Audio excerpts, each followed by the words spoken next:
Throughout my life, I have seen hundreds upon hundreds of movies. On a typical week, I find myself watching anywhere from 3 to 7 movies because in reality, I have no life. F in the chat. Ever since the game Infamous in 2009, video game stories have whisked me off my feet, and I've fallen in love. Storytelling in video games becoming my side piece, while film was always my primary hoe. Growing up in the late 90s, early 2000s, I've always made it a point to not miss out on any corner of good storytelling and compelling characters. Keeping up with all of the best shows that have come out over the last 20 years and the last 2 seasons of Game of Thrones. Good TV also becoming another side piece. Anywhere there's a good story, I'm there. Wherever you might find interesting and complex characters, just call my name because I'm sprinting right at you. However, there's always been one area I've never explored, an area I've heard the hype about, but for some reason I could never get into it, and that's anime. I've never had anything against anime, but when you're watching movies and TV and all this stuff, starting an anime, it starts to seem a little daunting. However, over the course of the last 2 years doing Villain Review, I've been exposed to a lot of really good content due to the suggestion of my subscribers. The reason I've watched certain movies and good TV shows, I didn't even know about them. The reason was because of people who subscribed and people who suggested it. There are so many amazing characters and stories that I didn't even know about, and I would have never known about until my subscribers suggested them. So then one day, I got this comment. Someone telling me to try anime and to try Naruto. And then I said, you know what? Okay, I'm gonna watch the entire OG Naruto purely because one single subscriber suggested it. When I started the show, I was surprised at how interesting the setup was. The backstory of Naruto and the Nine Tails perfectly setting up our main character and the world around him. I was saying to myself, wow, maybe I was wrong. Maybe there's more to anime than just screaming and sexy anime girls. And then Naruto becomes a sexy anime girl. Things got weird.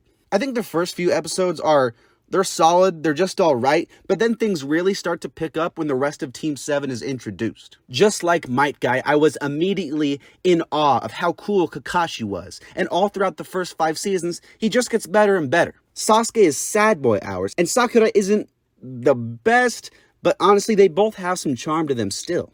The first season was solid, and I enjoyed it, but I was like, this is one of the best animes ever? I don't really get the tuning exams, okay? Yeah, this show is awesome. The tuning exams are when the show hits its stride, when it hits a level of quality that doesn't really falter for the rest of the series. Rock Lee, Gaara, Shikamaru, Neji, Irrelevant, Hinata, Kankuro, Shino. The most impressive part of the show is how they can have so many characters, yet still find ways to make us invested in each one.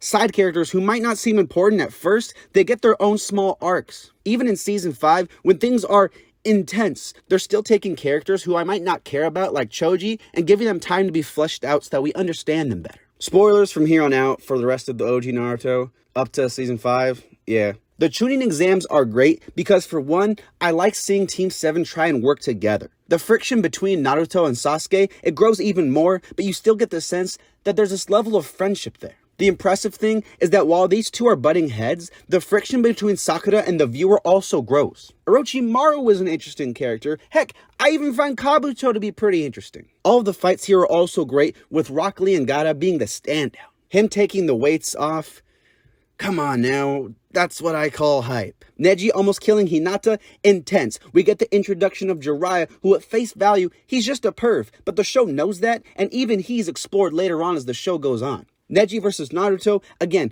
a great fight. My boy, Shikamaru versus Temari, awesome battle of wits. Gaara versus Sasuke, are you kidding me? The show can't miss. The ending of Season 3, I found to be, let's just say, also hype. The Battle of the Bastards was cool, but the Battle of the Demon Orphans, it's even better. When Gaara turns into the beer gut toting, sand in your eye throwing demon kaiju thing, I was just going, Chief Toad, Chief Toad, Chief Toad, Chief Toad. Season 4 took a step back from the action to focus more on the Sannin, but even this season had some highlights. The fight in that giant field with the Sannin, Kabuto, and Naruto, it's great. The introduction of Itachi, there's a lot of good in this season too. Season 5 though was probably my favorite season, with some of my favorite moments from the entire show. Back in the day when I was going, oh, Choji's just a comic relief character, he eats food, nothing special, what a drag. But when he gets his own time to fight his Sound 4 member, I started to like him a lot more. Neji was kind of just a jerk who's got like 20/20 vision, and he talks about destiny and stuff like that, the game maybe. But after season 5, Neji was my boy. I love his fight with the Sound 4 also. These Battle of Wits episodes are some of the coolest fights in the series. When Rock Lee is fighting Albino Hela from Thor, that in itself is a really good fight, but then what came after was truly special. Out of the hundreds of movies and shows and everything I've watched, I can truly say the Sand Shinobi showing up to save the day is one of the most hype moments I've ever seen. I was literally running around my room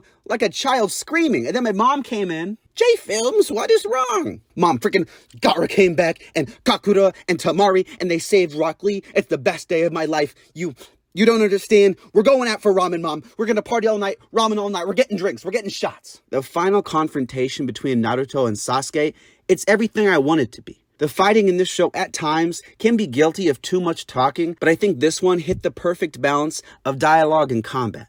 Interweaving the fight with flashback from Sasuke's past, it helps us really understand his motivations, and the fact that he's willing to go as far as to kill Naruto gives a lot more stakes than just some training competition between the two. The action is amazing, with each one becoming more and more powerful, and it ends the series on a somber yet hopeful note. Sasuke is gone. He's now with the main villain of the show, but Naruto still has time to save his friend, and it makes you want to start Shippuden the second the credits roll. It's that good. In all honesty, the show was way better than I ever could have imagined. The heart of the show is the characters and the dynamics they have with each other. No matter what kind of person you are, there's going to be someone in the show for you to relate to. You get pulled in by all the many different colorful personalities and abilities, and you get some really good action and heartfelt moments along the way. It's one of the best series I've seen in a long time, and as you watch this video, I'm already making my way through Shippuden. It's an awesome show that I recommend to everyone and anyone, and I cannot wait to see what the #1 hyperactive knuckleheaded ninja has in store for me next.